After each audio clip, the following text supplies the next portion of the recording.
teaching is part of many Native American cultures that honor the interconnectedness of all life. Respecting animals, plants, and nature ensures harmony and balance. If you treat your pet nicely, it will be happy and friendly with you. It's the same with nature. Be kind to it, and it will be kind to you.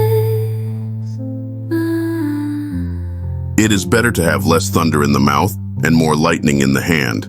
This proverb is a call to action, emphasizing the importance of deeds over words. It's common in many Native American teachings that value wisdom and practical action.